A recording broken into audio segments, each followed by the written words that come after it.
أعوذ بالله من الشيطان الرجيم بسم الله الرحمن الرحيم اللهم صل على سيدنا مولانا محمد وعلى آل سيدنا ومولانا محمد وبارك وسلم وصلوا علیہ۔ اللہ کریم کے مقدس اور بابرکت نام سے شروع جو بڑا مہربان نہایت رحم والا ہے۔ تمام تعریفوں کا مالک، تمام قوتوں کا مالک، تمام حکمتوں کا مالک، تمام دانائیوں کا مالک، تمام بادشاہت کا مالک۔ دعا ہے اس کریم ذات سے ہم سب کی حاضری اپنی بارگاہ میں قبول و منظور فرمائے، ہم سب کو بہت سارا اجر عظیم عطا فرمائے، ہم سب کے تمام صغیرہ کبیرہ گناہ معاف فرمائے، ہر قسم کی آفت اور بلیات سے امان عطا فرمائے، ایمان کی سلامتی عطا فرمائے، درجات بلند فرمائے، خطائیں معاف فرمائے، عاجزی قبول فرمائے، آمین یا رب العالمین۔ آج کا جو ہمارا لیکچر ہے جس موضوع پر ہے وہ ہے آباد انسان کی پہچان۔ بہت زیادہ عمل میں لانے والا موضوع ہے اور ہر ایک انسان کو پتہ چلے گا کہ اس نے اپنی زندگی کو کس طریقے سے آباد کرنا ہے۔ اس موضوع کا بیسک مقصد تمام کے تمام افراد کو غربت اور تنگ دستی کے عالم سے نکال کر ایک امن اور سلامتی کے دائرہ کار میں لانا ہے۔ جو بالکل بجھ چکے ہیں، جو اپنی طاقت، اپنی ہمت، اپنا حوصلہ ہار چکے ہیں، تو یہ لیکچر ان کے لیے ہے کہ وہ اس کو سن کر اپنے اندر وہ جذبہ ایمانی زندہ کریں اور خود کو روشن بنائیں۔ اللہ پاک کی ذات ہمیں اس موضوع کو سننے کی، سمجھنے کی اور اس پر صحیح معنی عمل کرنے کی توفیق عطا فرمائے اور ہماری تمام دعائیں قبول و منظور فرمائے، آمین یا رب العالمین۔ انسان کس طریقے سے خود کو آباد کر سکتا ہے، یہ ایک سوال ہے۔ چار ایسی باتیں ہیں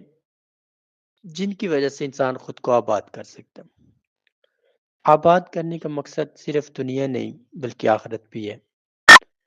دنیا میں بھی کس طریقے سے خود کو آباد کر سکتے ہیں اور آخرت میں خود کو کس طریقے سے آباد کر سکتے ہیں، یہ بیسک ہمارا سوال ہے۔ لیکن اس سوال کو ہم نے بہت گہرائی کے ساتھ لے کر چلنا ہے اور بہت کچھ اس کے اندر سے ڈھونڈنا ہے، نکالنا ہے۔ ان باتوں کا مطلب، ان باتوں کی حقیقت، سب چیزیں تفصیل کے ساتھ جانچنی ہے۔ پہلی چیز جس انسان نے خود کو آباد کرنا ہوتا ہے، سب سے زیادہ وہ انسان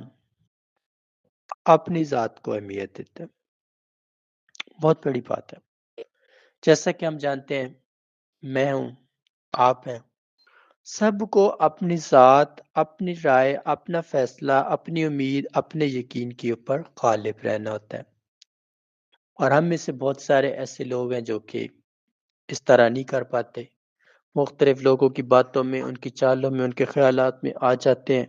اور وہ اپنے فیصلے کو ہار جاتے ہیں، اپنی سوچوں کو، اپنے جو ان کے خیالات ہوتے ہیں، جو ان کی خواہشات ہوتے ہیں، ان کو مکمل ہار جاتے ہیں۔ وجہ کہ ہم لوگ اپنی طاقت کو کمزور سمجھ بیٹھتے ہیں۔ جو بندہ اس طریقے سے اپنا کردار کرے گا تو پھر اس کے لیے ظاہر سی بات ہے باہر کے لوگ خطرہ بن سکتے ہیں، کیونکہ باہر کے لوگوں پر جب اس نے اپنا دار و مدار رکھنا ہے تو انہوں نے تو اس کو ہر طریقے سے ہی اپنی فیور میں رکھنے کے لیے اس کو ایک پل کے لیے خوشی دینی ہے اور پھر کئی پل کے لیے امید پہ لگا کے اس کو رلانا ہے۔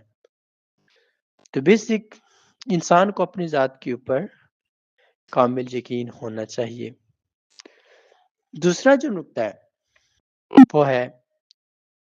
انسان کو سب سے زیادہ خاموش ہونا چاہیے۔ بہت سارے لوگ آپ نے دیکھے ہوں گے بڑے بول چال والے ہوتے ہیں، بہت چال باز ہوتے ہیں، بہت زیادہ تیز چلتے ہیں، لیکن خاموشی ایک ایسی چیز ہے، خاص کر دنیا کے معاملے میں، خاص کر اونچی آواز میں بولنا، لڑنا جھگڑنا، خاص کر تضاد پھیلانا، خاص کر جگہ جگہ پر تفرقہ بازی قائم کرنا یا کچھ بھی ایسے سٹیپس اٹھانا، تو خاموشی ایک ایسی چیز ہے جو کہ اس انسان کے دل کو ہر وقت بدی اور برائی سے محفوظ رکھتی ہے۔ جو انسان خاموش رہے گا، تھوڑا بولے گا، تھوڑی باتیں کرے گا، تھوڑے سوال کرے گا، تھوڑے جواب کرے گا، تو واضح ہے کہ وہ انسان نہ گناہ کرے گا، نہ کوئی جرم کرے گا، نہ کوئی خطا کرے گا، اور نہ ہی اس کو اس کا وبال پڑے گا۔ اب جو تیسرا نقطہ ہے وہ ہے انسان کا سب سے زیادہ ایمان والی صفات کو قائم کرنا۔ اب ایمان کی بہت ساری صفات ہیں۔ پہلی صفت ایمانداری، دوسری صفت سچ بولنے والی عادت، تیسری صفت احساس کرنے والی عادت، چوتھی صفت انصاف کرنے والی عادت، پانچویں صفت رحم کھانے والی عادت، چھٹی صفت مشکل میں ساتھ دینے والی عادت، ساتویں صفت ہر انسان کو اچھا امید، اچھا حوصلہ اور اچھے یقین پر قائم کرنے کی عادت، آٹھویں صفت ہر ایک انسان کو رب کریم کے قریب لے جانے کی عادت، نویں صفت انسان کو اس کی ذات کو پہچاننے کی عادت ڈالنا، اور دسویں صفت انسان کو بہت زیادہ حد تک رب کریم کی محبت اور چاہت کے ساتھ جوڑ دیں۔ اب یہ 10 عادات ہیں اور یہ ہر انسان کے اندر ہونی چاہیے، اور یہی وہ 10 عادات ہیں جن کی بنیاد پر ایک انسان اللہ پاک کی نظر میں آباد ہوتا ہے، کیونکہ جس کو اللہ آباد کرتا ہے اس کو کوئی اجاڑ نہیں سکتا، کوئی ویران نہیں کر سکتا، اور جو اپنی طاقت سے، اپنے حوصلوں سے، اپنی ہمت سے آباد ہوتا ہے تو اس کی ہمت سے ہی اس کی آباد کاری ہوتی ہے، لیکن اس میں اللہ کی ذات، اس کی شان، اس کی اہمیت جو ہوتی ہے وہ اس کو ناکام نظر آتی ہے،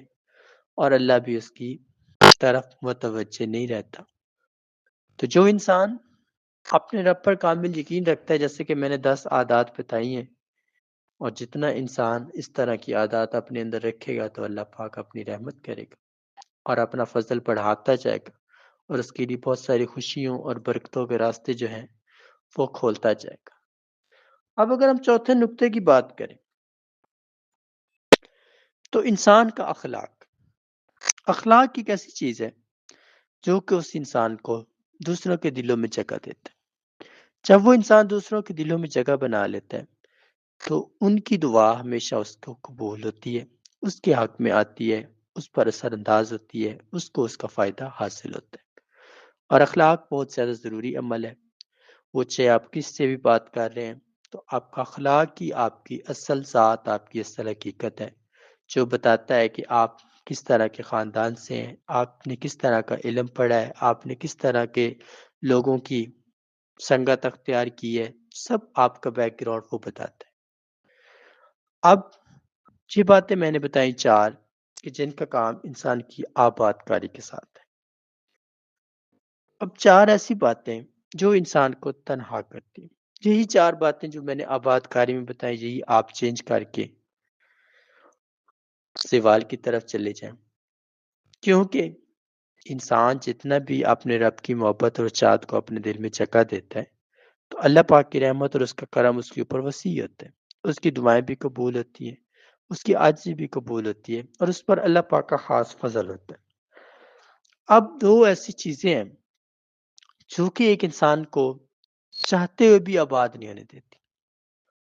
ایک چیز تکبر اور دوسری چیز لالچ۔ یہ 2 چیزیں ایسی ہیں جو انسان کو آباد نہیں ہونے دیتی، کیونکہ ہم نے قرآن پاک میں بھی ایک بات پڑھی ہے کہ لالچ، حرص، حسد، تفرقہ، نفرت، یہ سب شیطان کی چالیں ہیں، اور جو انسان ان کو اپناتا ہے تو وہ شیطان کا ہی دوست اور اس کا ہی عزیز کہلاتا ہے، اور جو شیطان کا عزیز بن جاتا ہے وہ کبھی بھی کسی کے لیے فلاح یا برتری کا باعث نہیں بن سکتا، وہ ضرور جس کے ساتھ بھی ہوگا، جس کے ساتھ بھی اس کی دوستی ہوگی، تعلق داری ہوگی، وہ اس کی لیے تباہی کی وجہ ہوگا، کیونکہ اس کی نحوست اس کے اوپر پھیلے گی، اور جب اس کی نحوست اس پر پھیلے گی تو وہ اس کے لیے بھی مشکلات پیدا کرے گا۔ اب یہ بات میں نے یہاں تک سمجھائی، ایک تکبر اور لالچ، یہ 2 چیزیں اس انسان کو روکنی پڑتی ہیں۔ کبھی ہم نے سمجھا ہے کہ what is mean of تکبر، کہ جو تکبر ہے گھمنڈ ہے، اس کا اصل مطلب کیا ہوتا ہے؟ تکبر سے مراد اپنے آپ کو بڑا ظاہر کرنا۔ کائنات کی ہر چیز ہے رب کریم کی بنائی گئی، سب فیصلے رب کریم کی طرف سے کیے گئے، لیکن وہ انسان اپنے آپ کو اتنا اونچا سمجھے کہ جیسے اس کو کوئی شکست نہیں دے سکتا۔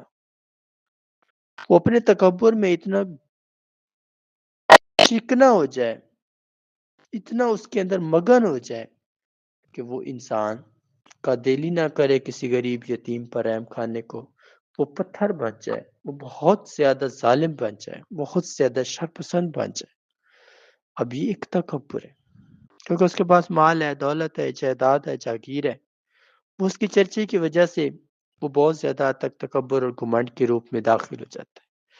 اب تکبر اس انسان کی عاجزی کو بہت جلدی ختم کرتا ہے،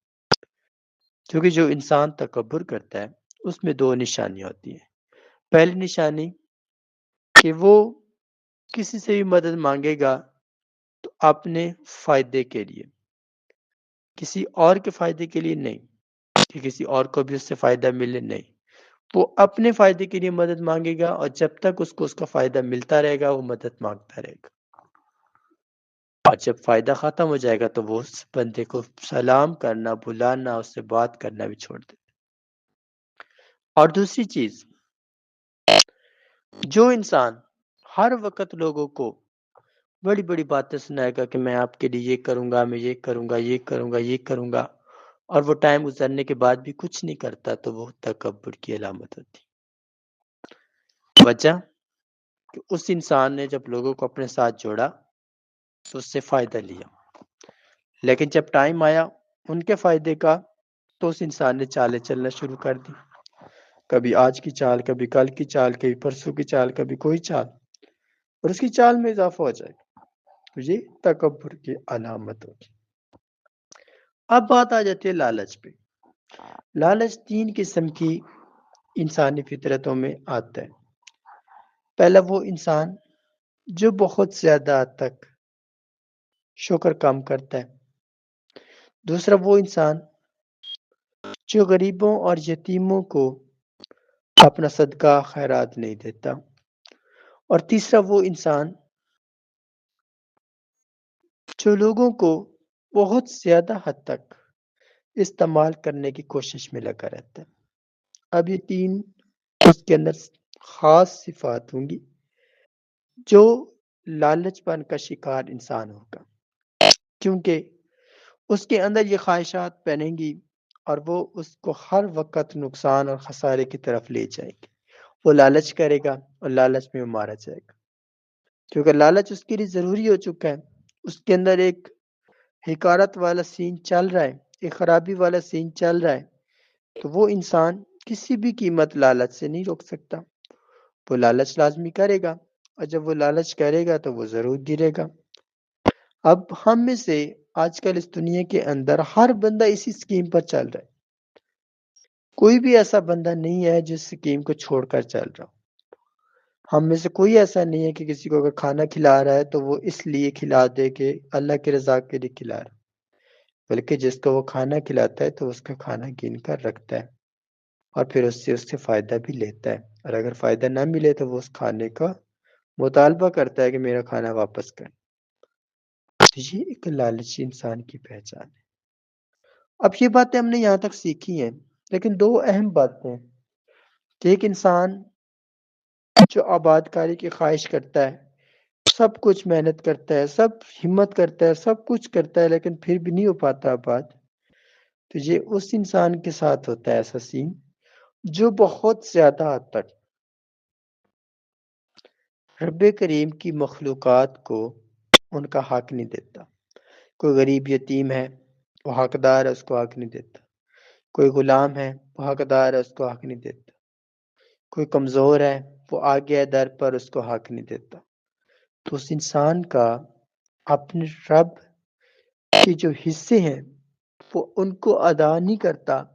جس وجہ سے وہ بہت زیادہ تک زوال اور خرابی کا شکار ہو جاتا ہے۔ اب ایک بہت بڑا پرابلم چلتا ہے فیملیز کے اندر، بچے نافرمان ہو جاتے ہیں ماں باپ کی، اس کی وجہ بھی تکبر ہوتا ہے۔ کیونکہ تکبر ایک وہ چیز ہے جو انسان کی عاجزی کو کھاتا ہے، اور جب عاجزی انسان کی ختم ہو جاتی ہے تو اس کے اندر گناہ اور خرابیوں کا سلسلہ چلتا ہے۔ وہ نماز پڑھتا ہے، بہت زیادہ حد تک اس کو لگتا ہے کہ میں نے بڑی عبادت کی ہے، میرے پاس بڑی طاقت ہے، میں بہت بڑا دیندار انسان ہوں، لیکن اس کا ایمان نہیں ہوتا۔ کیوں نہیں ہوتا؟ ایمان جو ہے وہ اس کو صبر دیتا ہے۔ جو 5 وقت نماز پڑھ رہا ہے، ایمان اس کو صبر دیتا ہے، حوصلہ دیتا ہے، امید دیتا ہے، صبر دیتا ہے۔ لیکن جب اس کے اندر وہ صبر نہیں آتا تو واضح ہے کہ وہ ایمان سے خالی ہے، اور جتنا ٹائم وہ ایمان سے خالی رہے گا اس کی نمازیں، اس کی باتیں ایسے ہی اس کے لیے معمولی سی چیز بنتی رہیں گی۔ لیکن جب وہ ایمان کی حالت میں آئے گا، وہ اپنے رب کی محبت اور چاہت کو اپنے دل میں جگائے گا، اپنے آپ کو گناہوں اور خرابیوں کے شر سے خود کو بچائے گا، تو اللہ پاک کی رحمت اور اس کا کرم بھی ہونا شروع ہو جائے گا۔ اس کی جو دعائیں ہوں گی، جو اس کے سجدے ہوں گے، جو اس کی عبادات ہوں گی، وہ بھی قابل قبول ہوں گی۔ اور لیکن اگر وہ یہ سب نہیں کرتا تو پھر اس کے لیے مسائل ہیں، مشکلات ہیں۔ وہ جتنی بھی کوشش کر لے بھلائی کی، برتری کی، آسانی کی، اس کے راستے ہر طرح سے مکمل بند نظر آئیں گے۔ وہ بڑا خود کو ظاہر بھی کرے گا کہ میں نماز پڑھتا ہوں، عبادت کرتا ہوں، میں سب کچھ کرتا ہوں، لیکن پھر بھی میں خوش نہیں ہوں، میرے ساتھ یہ فلاں ظالم ہے، مجھے فلاں دشمن تنگ کرتا ہے، فلاں دشمن میرے خلاف ہے، فلاں خلاف ہے۔ وہ اس کے خیالات اس کو مزید شکست دیں گے، اس دشمن کے خوف میں مبتلا کریں گے، اور وہ دشمن جو اس کے ساتھ تھا وہ اس کے لیے مزید خطرہ بن جائے گا، کیونکہ جو ایک رحمت اور امن والی خواہش ہے، امن والی جگہ، وہ رب کریم ہے۔ اور جب اس کا رب کریم کی ذات پر بھی یقین نہیں رہا تو پھر اس کے لیے وہ جو فتنہ ہے وہی طاقت رکھتا ہے، اور اسی فتنے کے ہی وہ سرپرستی میں رہے گا، اور ہر وقت اسی کے خوف میں وہ رہے گا۔ اگر وہ کہے گا کہ ایسے نہیں کرنا تو وہ نہیں کر پائے گا۔ تو ظاہر وہ اس کے خلاف بھی رہتا ہو، سب کچھ ہو، لیکن اس کا خوف اتنا ہوگا کہ وہ انسان اس کے خوف کو اپنے دل سے نکال سکے گا کہ میں اور آپ کی عبادت کرنے آیا ہوں، میں کسی محفل میں آیا ہوں، میں کسی دوست کی پاس بیٹھا ہوں، میں کسی جگہ پر موجود ہوں، اس کے دل میں وہ خوف مڈلاتا رہے گا۔ وہ خوف اللہ کا نہیں، صرف اسی انسان کا جو اس کے خلاف ہے۔ اب یہ سب چیزیں جو ہوں گی وہ جب وہ ایمان کی حالت سے باہر ہوگا تو اس کے ساتھ یہ ہوں گی، لیکن جب ایمان کی حالت میں آئے گا تو جب وہ نماز پڑھے گا تو نماز پڑھنے کے بعد خود بخود اس کا دل کو ٹھنڈک ہو جائے گی، خود بخود وہ اس کے دل میں جتنے بھی ناراضگی ہوں گے، جتنے بھی شکوے ہوں گے، گلے ہوں گے لوگوں کے ساتھ کہ فلاں میرا دشمن ہے، فلاں میرا دشمن ہے، فلاں دشمن ہے، تو خود بخود اس کے دل سے نکل جائے گا کہ یا اللہ ان سب کو معاف کر دے،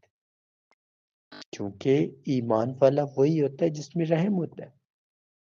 اور رحم ہر ایک انسان کے اندر نہیں پایا جاتا، اور جب تک آپ کے اندر رحم نہیں آتا، جب تک آپ کے اندر رحم کی خواہشات نہیں پیدا ہوتی، تب تک آپ جتنی بھی عبادت کرتے ہیں وہ بس دکھاوے کی حد تک ہے، تو وہیں تک رہے گی جہاں تک آپ کا گمان ہے۔ لیکن اگر آپ چاہتے ہیں کہ اس میں برکت پڑے، اس میں مزید بہتری ہو، بھلائی ہو، تو آپ کو رحم کھانا پڑے گا، اور رحم میں یہ بھی نہیں کہ صرف غریب پر رحم کھاؤ، ہر ایک پر رحم کھانا پڑے گا، پوری کائنات کے اوپر رحم کھانا پڑے گا، چاہے وہ انسان ہو، وہ جانور ہو، وہ پرندے ہوں، وہ کوئی بھی چیز ہو، تو آپ کے اندر یہ صفت زندہ ہونا ضروری ہے، پھر ہی آپ ایک ایمان والے انسان ظاہر ہوتے ہیں۔ اور ایک ایمان والے کی نشانی ہوتی ہے کہ جب وہ دعا کر رہا ہوتا ہے تو اس کی جو آواز ہوتی ہے وہ بار بار رب کو پکاری ہوتی ہے، اور دوسری اس کی نشانی یہ ہوتی ہے کہ جب وہ دعا کر رہا ہوتا ہے تو اس وقت اس کو ہر طرف بہت زیادہ حد تک رب کریم کی رحمتوں کے دروازے کھلتے ہوئے دکھائی دیتے ہیں۔ اور تیسری اس کی یہ نشانی ہے کہ وہ جتنا بھی زیادہ لوگوں کو دین کی بات سکھاتا ہے تو لوگ اس کی عزت اور قدر میں اضافہ کروا دیتے ہیں۔ اور چوتھی اس کی وہ نشانی ہے کہ جب بھی وہ کسی محفل میں جاتا ہے تو وہاں پر لوگ اس کو دیکھ کر خود بخود رب کریم سے اپنے دل کی آرزوئیں مانگنا شروع کر دیتے ہیں۔ اور پانچویں نشانی اس کی یہ ہے کہ وہ جتنا بھی دعائیں کرتا ہے تو رب کریم رد نہیں کرتا۔ یہ ایک ہمارا ٹاپک تھا جس پر آج ہم نے اظہار خیال کیا۔ ایک بار درود پاک سب افراد پڑھ لیں، اس کو سن لیں، جو سمجھ نہ آئے تو پوچھ سکتے۔ اللہ پاک عمل کی توفیق دے۔ جزاک اللہ